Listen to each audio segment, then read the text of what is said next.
Hi, నేను మీ శశిధర్. రాష్ట్రంలో రేపటి నుంచి 10వ తరగతి పబ్లిక్ పరీక్షలు ప్రారంభం కాబోతున్నాయి. మొదటిసారిగా 10వ తరగతి బోర్డ్ ఎగ్జామ్స్ రాస్తున్న చిన్నారులైన విద్యార్థులందరికీ హృదయపూర్వక శుభాకాంక్షలు. మరి నేను చాలామంది విద్యార్థులను పాఠశాలలో పరిశీలించిన సందర్భంలో ఉపాధ్యాయులు, ప్రధానోపాధ్యాయుల సూచనల మేరకు విద్యార్థులంతా సంసిద్ధులై పరీక్షలు రాయడానికి సిద్ధంగా ఉన్నారు. మరి అక్కడక్కడ కొన్ని ప్రాంతాల్లో కొందరు విద్యార్థులు కొద్ది మానసిక ఒత్తిడితో, ఆందోళనతో మొట్టమొదటిసారి ఎగ్జామ్ రాయబోతున్నామనే ఒక ఫీలింగ్లో ఉన్నారు. విద్యార్థులందరికీ ఒక సూచన: ఎవరు ఆందోళనతో, ఒత్తిడితో పరీక్షకు వెళ్ళకూడదు.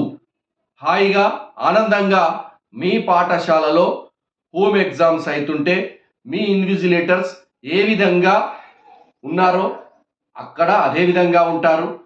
హాయిగా మన పాఠశాలలో ఎగ్జామ్ రాస్తున్న ఫీలింగ్తోనే మీరు ఆనందంగా వెళ్ళి ఏ టెన్షన్ రాకుండా ఎగ్జామ్ రాయాలి.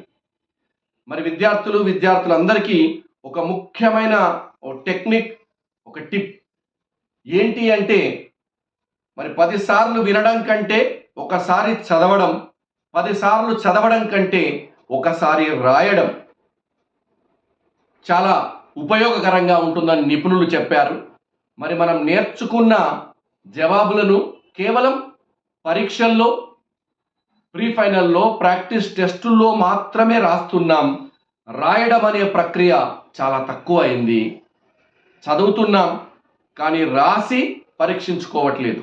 ఖచ్చితంగా మీరు నేర్చినటువంటి, అవగాహన చేసుకున్నటువంటి ఇంపార్టెంట్ ఆన్సర్లు కానీ, మీరు అనుకున్నటువంటి విషయాలను కానీ ఒకసారి రాసి మీరు పరీక్షించుకుంటే దానివల్ల చాలా ఉపయోగకరంగా ఉంటుంది. ఎలా రాశాము, ఎంత సమయంలో రాశాము, అందులో ఏం తప్పులు ఉన్నాయని మీరు పరీక్షించుకొని సరిదిద్దుకునే అవకాశం ఉంటుంది. ఈ రాయడం అనే ప్రక్రియను ఎట్టి పరిస్థితుల్లో కూడా మీరు మిస్ కాకూడదు. పరీక్షల్లో మధ్యలో చాలా పరీక్షలకు కూడా సెలవులు వచ్చాయి.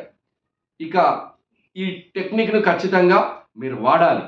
ఇక రెండవది, పరీక్షలు. రేపటి నుంచి పరీక్షలు ప్రారంభమవుతుంటే ఇంతకు ముందెన్నడూ లేని ఆందోళన రాత్రిపూట కొందరికి ఉంటుంది. ఎలాంటి ఆందోళన పడాల్సిన అవసరం లేదు. ప్రశాంతమైన మనస్సుతోని 10:30 నుంచి 11 లోపట హాయిగా నిద్రపోండి. ఉదయం 4:30 అది మంచి సమయం. 5 లోపు, 4:30 నుంచి 5 మధ్యలో నిద్ర లేవాలి. మార్నింగ్ మబ్బుల పూట ఎంతసేపు వీలైతే అంతసేపు చదువుకునే ప్రయత్నం చేయండి. ఆ తర్వాత మీ కాలకృత్యాలు కంప్లీట్ చేసుకొని హాయిగా, ఫ్రెష్గా స్నానం చేసి నవ్వుతూ మీ అమ్మ నాన్నలకు బాయ్ చెప్తూ ఎగ్జామ్కు వెళ్ళి ఆనందంగా ఎగ్జామ్ రాయండి. ఇక్కడ ఇంకొకటి ముఖ్యంగా బాయ్స్ గమనించాల్సిన విషయం: ఎగ్జామ్కి వెళ్తున్నానని అన్నలది, బాబాయిలది, చుట్టాలది బైక్స్ తీసుకొని ఓన్ డ్రైవింగ్లో బైక్ రైడింగ్ చేస్తూ ఎట్టి పట్ల వెళ్ళకండి. మీ అమ్మ నాన్న లేకపోతే మీ సోదరుడు ఇంకెవరినైనా వెంట తీసుకెళ్ళండి. లేకపోతే ఆ రూట్లో ఉన్న బస్సు, ఆటోలో వెళ్ళండి. ఖచ్చితంగా 9:30కు పరీక్ష అయితే 8:30కు మీరు మొదటి రోజు పరీక్షా కేంద్రం వద్ద ఉండేట్లు ఉండండి. 9 గంటలకు మిమ్మల్ని అలో చేస్తారు. లోపలికి వెళ్ళాక మీరు హాయిగా ఉండండి. వెళ్ళేప్పుడు ఇంకొక సూచన: మీ అపియరెన్స్ చాలా సిన్సియర్గా ఉండాలి. భావి భారత పౌరులు కాబట్టి మీ హెయిర్ స్టైలు, మీ డ్రెస్సింగు, మీ షూ, మీ చెప్పులు ఇవన్నీ కూడా గుడ్ స్టూడెంట్ అన్న విధంగా మీ అపియరెన్స్ ఉండాల్సినటువంటి అవసరం ఉంది. అలా చూసుకోవాలి. ఎగ్జామ్ లోపలికి వెళ్ళాక OMR షీటు అందులో మీకు ఇచ్చాక ఒకసారి చెక్ చేసుకోండి. అది మీదేనా, హాల్ టికెట్ నంబర్, మీ పేరు. అందులో ఏమైనా తప్పు ఉంటే మీ ఇన్విజిలేటర్కు ఇన్ఫార్మ్ చేయండి. అదేవిధంగా ఈసారి ఒక కొత్త ప్రక్రియ, బుక్లెట్ ఇస్తున్నారు. మీ సార్స్ కూడా మీకు చెప్పారు. 24 పేజెస్ బుక్లెట్ ఇస్తారు. వేరే అడిషనల్స్ అంటూ ఏముండవు, అన్నీ అందులోనే రాయాలి. ఒక బుక్లెట్ సిరీస్ మాత్రం OMR షీట్లో మనం రాయాల్సి ఉంటుంది. ఇక మెయిన్ స్ట్రీమ్ ఎగ్జామ్ రాస్తున్నాం ఆతృతతో ఉంటారు. క్వశ్చన్ పేపర్ చూడగానే కొందరు సంతోషంతో ఉంటారు, కొందరు 100% చేయగలిగిన వాళ్ళు ఉంటారు, వాళ్ళ గురించి నేను మాట్లాడట్లేదు. కానీ కొందరు క్వశ్చన్ పేపర్ చూసి టెన్షన్ పడుతుంటారు. ఎట్టి పరిస్థితుల్లో టెన్షన్ పడాల్సిన అవసరం లేదు. ప్రతి వాళ్ళకు కూడా క్వశ్చన్ పేపర్లో బాగా చదవండి. 60% మీకు వచ్చినవే ఉంటాయి.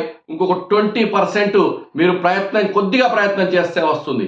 ఇంకా కొద్దిగా ప్రయత్నం చేస్తే ఆ 20% కూడా చేయగలుగుతారు. 100% పేపర్ మీరు సొంతంగా చేసే కెపాసిటీ మీ లోపల ఉంటుంది. ఒక్కసారి పేపర్ను మార్జిన్ రాయడం చాలా నీట్గా ఉండాలి, అక్షరాలు గుండ్రంగా ఉండాలి, ఓపికగా రాయాలి, బిట్ పేపర్ను ఖచ్చితంగా ట్యాగ్ చేయాలి ఇవ్వగానే. ఇవన్నీ ఆలోచించి ఆనందంగా రాయండి.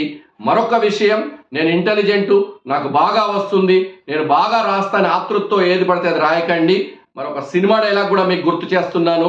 సంవత్సరం చదివింది ఒక ఎత్తు, 3 గంటలు రాసేది ఒక ఎత్తు, ఎన్ని రౌండ్లు కాల్చినమని కాదు, బుల్లెట్ దిగిందా లేదా.